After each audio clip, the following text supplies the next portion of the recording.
अस्सलाम वालेकुम नाज़रीन कराम, मैं इस्लीम नवान हूँ और हाजिर हूँ एक नई वीडियो लेके आपके सामने। नाज़रीन कराम, एक शख्स को गिराने के लिए पूरा सिस्टम इकट्ठा हो गया है। हबीब अकरम साहब जो है जाने माने कालम निगार हैं, नामवर एंकर हैं और उसलूब उनका ऐसा है कि यानी बंदा सुनता ही चला जाता है, क्योंकि दिल से निकलती है जो बात वो असर रखती है। नाज़रीन कराम, इमरान खान साहब के हवाले से ये आप उनकी वीडियो मुलाहिज़ा फरमाएं, फिर इसके ऊपर बात करते हैं। तो इमरान खान मकबूल तरीन सियासी रहनुमा होने के बावजूद इस वक्त हुकूमत में नहीं है, इसीलिए पाकिस्तान तजाद अंदर तजाद का शिकार है। इन्हीं तजादात से बहरान जन्म लेते हैं और उस वक्त तक लेते रहेंगे जब तक इस बुनियादी तजाद का हल नहीं तलाश किया जाता, यानी अवामी हमायत और हक के हुकूमत में असल ताल्लुक इस्तवार नहीं हो जाता। चाहे भी तो ये नहीं हो सकता कि इस उसूल को भूल कर आगे बढ़ने की बात हो सके। मसला ये है कि आम आदमी अब इमरान खान को पीछे छोड़कर आगे नहीं बढ़ रहा। ये बुनियादी तनाज़ा ही इस वक्त पाकिस्तान की तकरीबन सभी मुश्किलात का सबब है। इस कज़िये की वजह से पाकिस्तान को जमहूरियत की बजाय नीम आमराना निज़ाम करार दिया जाता है। इसी वजह से हमारी अदलिया दर्जा बंदी में पस्त मकाम पर है। इसी बायस हमारी मईशत दुरुस्त नहीं हो पा रही और इसी वजह से हमारी गवर्नेंस दिन ब दिन जवाल का शिकार है। हम एक बहरान से निकलते हैं तो दूसरा मुंह फाड़कर सामने आ जाता है। एक वाक़े की धमक अभी संभलने भी नहीं देती कि दूसरा हंगामा बर्पा हो जाता है। पाकिस्तान में इस तजाद का पहला शिकार अदलिया है। अप्रैल 2022 में जब इमरान खान की हुकूमत न रही और उनकी अवामी हमायत बढ़ती चली गई तो कानून को पिचकाना पड़ा। वजह यह थी कि इमरान खान ने जनवरी 2023 में पंजाब और खैबर पख्तूनख्वा की असम्बलियां तोड़ी तो दस्तूर के मुताबिक 90 दिन में इलेक्शन लाजमी थे, यानी अप्रैल 2023 में 2 सूबों के इलेक्शन हो जाते। ये मामला अदलिया तक पहुंचने से पहले ही आया था कि पीडीएम की हुकूमत इलेक्शन नहीं चाहती। हाई कोर्ट्स में कुछ पेचीदगियां ऐसी पैदा हो गई थी कि फैसला मुश्किल हो रहा था। दस्तूर की पाबंदी के लिए जब अज खुद नोटिस पर सुप्रीम कोर्ट हरकत में आई तो फिर सब कुछ इसके खिलाफ हरकत में आ गया। Supreme court practice and procedure का नया कानून बना, जजों पर तोहमतों का सिलसिला शुरू हुआ, खुद अदलिया के अंदर तकसीम बढ़ती चली गई। मौजूदा चीफ जस्टिस जनाब जस्टिस काजी फायज ईसा एक ग्रोह के सुरखैल करार पाए तो साबिक चीफ जस्टिस जनाब जस्टिस उमर अता बंदयाल से दूसरे ग्रोह की सरबराही मंसूब होने लगी। बेंच का बनना मुश्किल और टूटना आसान हो गया। दोनों सूबों की निगरान हुकूमतें, गवर्नर, विफाकी हुकूमत, इलेक्शन कमीशन सब इलेक्शन के रास्ते में आ गए।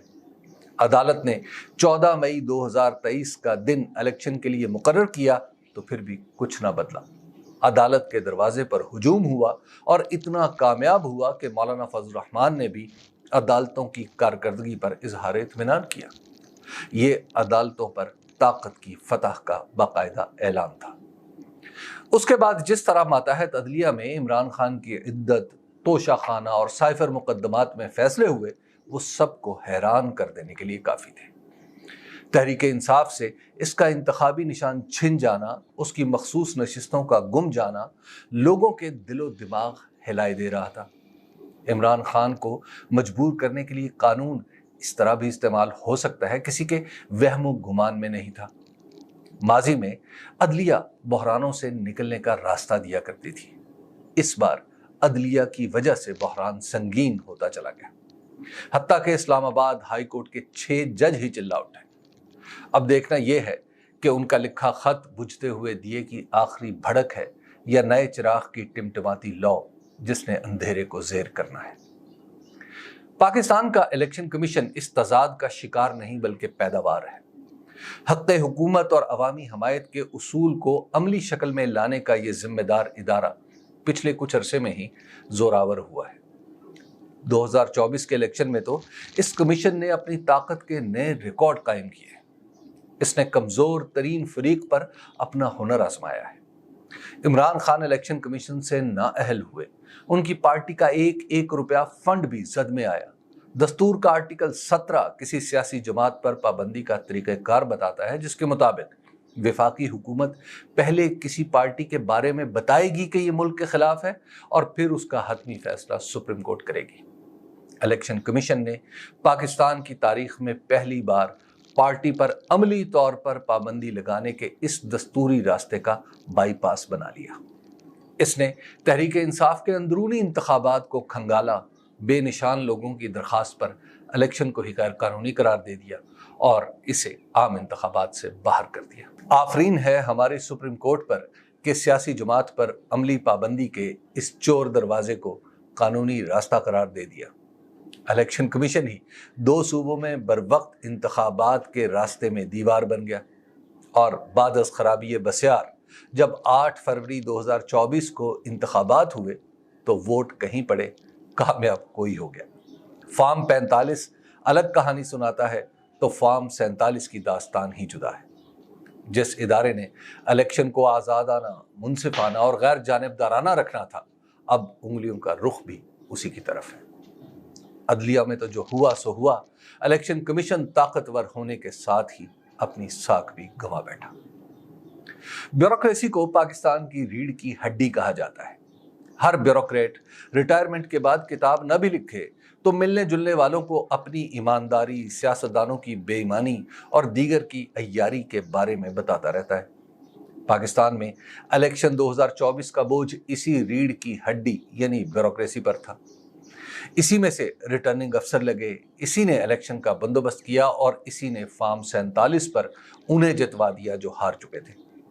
इनमें से एक लियाकत अली चट्ठा निकले जिन्होंने खुलकर अपनी बेबसी का इजहार किया, बाकी कान लपेट कर पूरी ब्यूरोक्रेसी इधर उधर निकल गई। इमरान खान को रोकते रोकते ये रीढ़ की हड्डी मोम की ऐसी नाक बन गई जिसे जो चाहे जिस तरफ मोड़ दे। हमीयत नाम था जिसका, गई तैमूर के घर से। पाकिस्तान बन जाने के बाद हमने जो इदारा सबसे पहले तबाह किया वो पुलिस था। झूठे मुकदमे हमारी सियासत का हिस्सा बन गए। मुखालिफिन को रगड़ा देने के लिए हुक्मरानों के लिए सबसे आसान काम उन पर झूठे पर्चे करा देना था।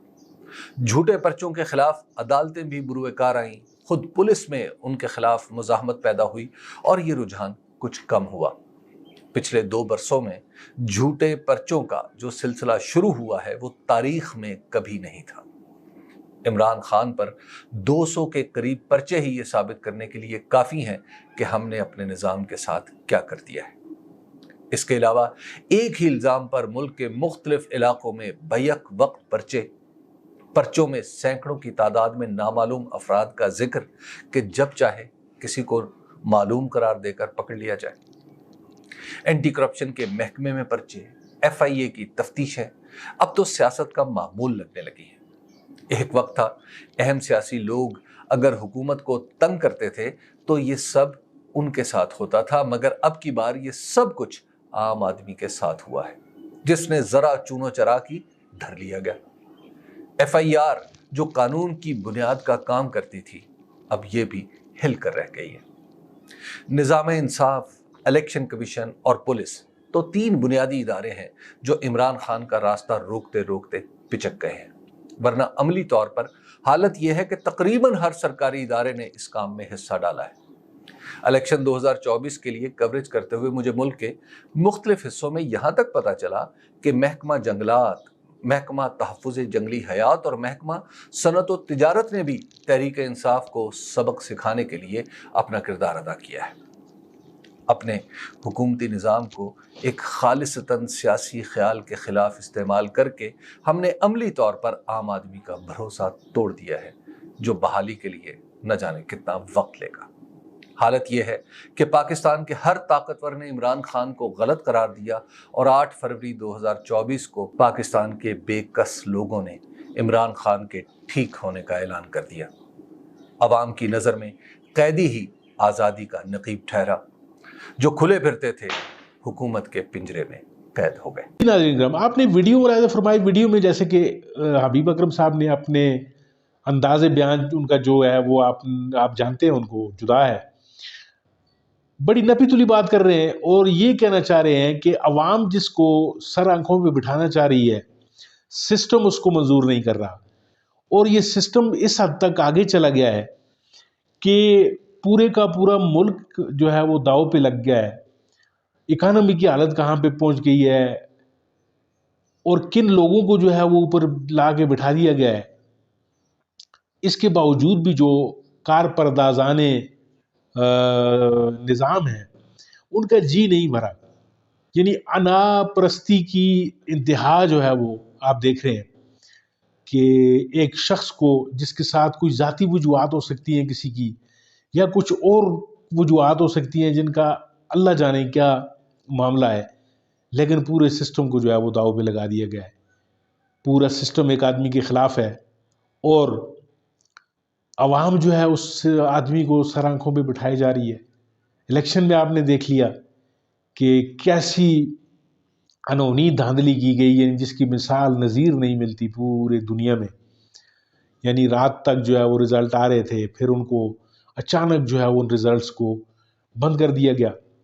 اور پھر ایک ایسی جماعت کہ جو عوام کی سر آنکھوں پہ جو ہے وہ بیٹھی ہوئی تھی، عوام کی آنکھوں کا جو تارا تھی، جو جماعت جو سربراہ جو ہے وہ جماعت کا، لیکن سسٹم نے اچانک جو ہے وہ انگڑائی لی اور عوامی امنگوں پہ جو ہے پیرے بٹھا کر چوروں کو، لٹیروں کو، اور جن لوگوں کو وہ خود چور کہتے رہے، اور نہ صرف وہ خود کہتے رہے بلکہ سپریم کورٹ نے بھی ان کو چور تک ڈکلیئر کیا، ان کو جو ہے وہ لا کر سر پہ بٹھا دیا گیا. اور نہ صرف بٹھا دیا گیا بلکہ وہ ملک کے جو ہے وہ سیاہ اور سفید کے مالک بن بیٹھے. اور آج بھی ناظرین کام جس طریقے سے ایک ادارہ جو ہے بے محابہ طاقت ہے اس کے پاس، اور پھر اس طاقت کے بلبوتے پہ وہ نہ صرف یہ ہے کہ عدلیہ کو کنٹرول کر رہے ہیں، بلکہ اور بھی ملک کے کتنے ہی ادارے ہیں جو ان کی مٹھی میں ہیں. اور جس طریقے سے حبیب اکرم صاحب نے بجا طور پر فرمایا کہ ان کو دوران الیکشن جس طرح وہ ایک سروے کنڈکٹ کیا کرتے تھے، تو اس دوران انہیں یہ بھی معلوم ہوا کہ جی ملک کے جو ہے وہ ادارہ زراعت کے ادارے، اور یعنی ایون کہ نچلے درجے کے اداروں تک جو ہے وہ لوگ ان کو اس حد تک بیوروکریسی کو اس پورے نظام نے اس الیکشن کی مینپولیشن میں لگایا. اور آج جو ہے وہ ہر ادارہ جو ہے وہ چیخ چیخ کر کہہ رہا ہے، جیسے یہ 6 ججز نے خط لکھا ہے سپریم جوڈیشل کونسل کو کہ ہمارے جو ہے وہ ہمیں آزادانہ فیصلے نہیں کرنے دیے جا رہے. یہ اسی سسٹم نے ایک شخص کو جو ہے وہ گرانے کا تہیہ کیا ہوا ہے، لیکن عوام ہے کہ اس شخص کو آنکھوں پہ بٹھائی جا رہی ہے. ناظرین ہم دعا یہ کرتے ہیں کہ ان کار پردازان نظام کو جو ہے اللہ ہوش کے ناخن دے، اور یہ جو ہے کوئی عقل و خرد والے جو ہے وہ فیصلے کر سکے. ناظرین کا ویڈیو دیکھنے کا بہت بہت شکریہ. ملتے ہیں آپ کے ساتھ کسی اور موضوع، کسی اور ویڈیو میں. تب تک کے لیے اللہ حافظ.